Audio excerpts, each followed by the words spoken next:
10일 리플의 해방. XRP 본게임 시작. 드디어 오늘 지난 5년간의 리플과 SEC의 소송이 막을 내렸다. 누구를 위한 소송이었나를 생각해보게 하는 긴 5년이었다. 지나고 나니 여러 가지 생각이 교차하면서 몇 가지 이야기를 나누고자 한다.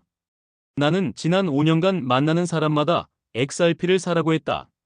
그리고 XLM과 같이 오늘 나온 뱅크 오브 아메리카 글로벌 리서치 팀의 리포트에 의하면 99%의 가상화폐는 자동 소멸된다고 한다. 현재 한 3만 개 정도의 코인이 있고 밈코인까지 합치면 한 몇백만 개의 코인이 존재한다. 다양한 분야에 있어서 각자 하고자 하는 가상화폐가 있다. 한 50개에서 100개 정도면 모든 걸 토큰화할 수 있을 거라 믿는다. 그래서 모르면 XRP와 XLM만 사라고 권유하였다. XRP는 코인 이름이고 리플은 회사 이름이다. XRP의 원래 이름은 오픈코인이었다. 많은 사람들은 아직도 XRP를 리플로 명칭한다.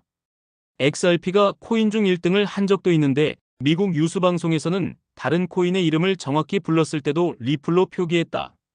왠지 XRP라는 이름과 동일시하기 싫어서가 아닐까 생각한다.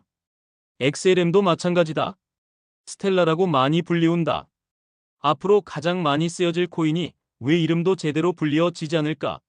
의아한 마음을 가져본다. 코인을 하시려면 제발 이름이라도 제대로 불러야 하지 않을까? SEC 의장이었던 제이 클레이턴은 왜 그만두기 일주일 전에 XRP 소송을 걸고 그만두었을까? 제이 클레이턴은 변호사 출신이다. 그가 일했던 설러번 앤드 크라멀은 엄청난 힘을 가진 로펌이다. 정치와 금융을 함께 쥐락펴락할 수 있는 힘이 있다. 미국은 이더리움을 기반으로 미국 국채, 이자, 금융을 컨트롤하려 하는 계획이 있었다. 지금도 그렇다. 그리고 그 중심엔 위로 펌이 있었다. 그들은 증권이나 현금이냐를 놓고 소송을 걸었다. 간단하게 보면 증권형이냐 아니냐는 큰 의미를 부여한다. 증권형은 SEC의 제재를 받는다. 반면 현금이나 상품은 CFTC의 제재를 받는다. 현금으로 분류돼야 은행이나 선물 시장에서 중심을 차지할 수 있다. 증권형은 선물 시장에서 쓰여질 수 없다.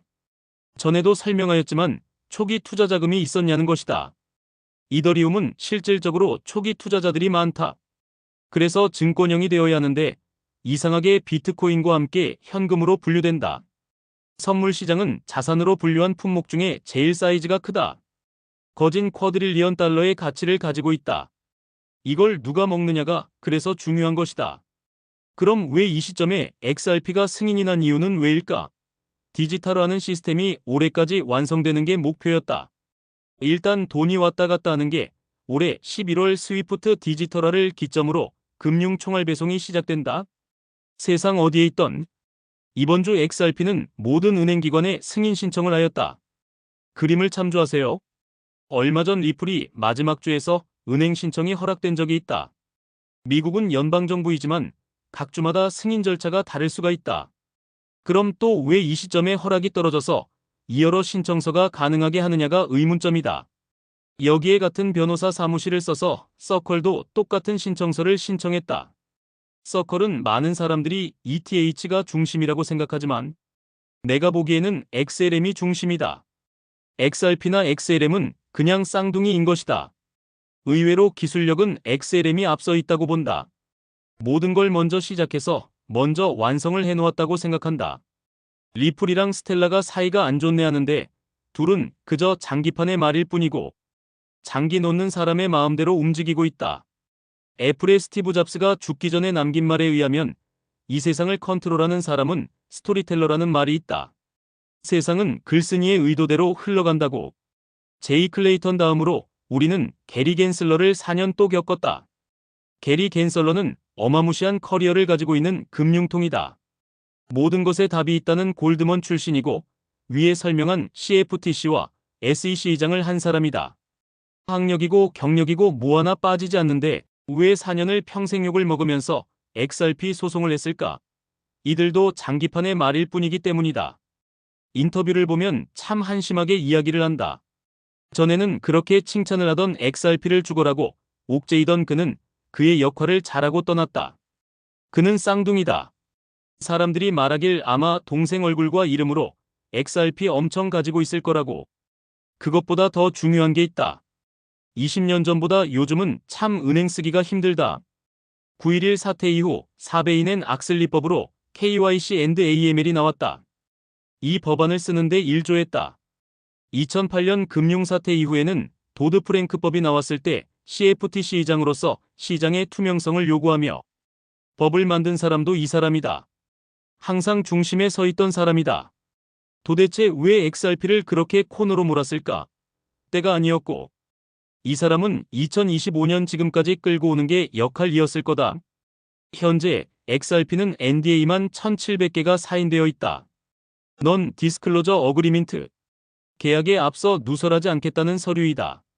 1700개면 웬만한 나라, 기업, 은행들이 다 들어간다. 무슨 내용일까? 생각해보면 간단하다. 앞으로 우리가 XRP를 어떻게 쓸 거다이다. 그리고 13개의 ETF 승인을 기다리고 있다. 이는 미국 내에서다. 유럽은 ETP가 여러 승인이 되었고, ETF는 브라질, 캐나다, 일본 정도 승인난 거로 알고 있다. 미국도 ETF 승인난 게 있는데 레버리지 ETF이다. 스테이블 코인도 만들어 놓았고, 가장 큰 커스터디 서비스 회사도 몇 개 사놓았고, 일본은 전은행에서 쓴다고 해놓았고, 파생 상품 거래 회사도 사놓았고, SEC와 소송하는 중 남모르게 바쁘게 금융어부들과 연계해온 게 사실이다. 이제 본 게임이 시작되면 XRP 가격은 갑자기 크게 뛸 수 있다는 게 정론이다. 그 시점에 크게 폭락할 수도 있다. 실망하지 말아라. 큰 기관들은 제 돈 내도 안 들어온다. 대신 겁 많은 사람들은 엄청 팔아 제낄 거고, 그럼 그걸 기관들이 사들릴 것이기 때문이다. 2030년까지 1만 개 보유하면 남보다 풍족한 은퇴를 할 수 있을 것 같다. 너무 욕심내지 말고 할 수 있을 만큼 XRP, XLM 사서 개인 콜드 월렛에 가지고 있어라. 코인은 익스체인지가 아닌 내 손에 있을 때만 내 거다 된다. 아마 내년쯤 은행에서 커스터디 서비스를 시작해서 대여를 한다 하더라고. 다는 하지 않은 게 좋을 것 같다. 이는 금융 투자 권유가 아니라 공부 목적으로 알려드리는 내용입니다. 보너스. 최근 XRP 광고가 나왔는데 칠판에 나온 회사들을 한번 봐줬으면 좋겠다. 이 회사들의 허락 없이 쓸 수 있는 이름들이 아니다. 블랙락, 프랭클린 템플턴, 골드만, 시티, 그리고 JP 몰간.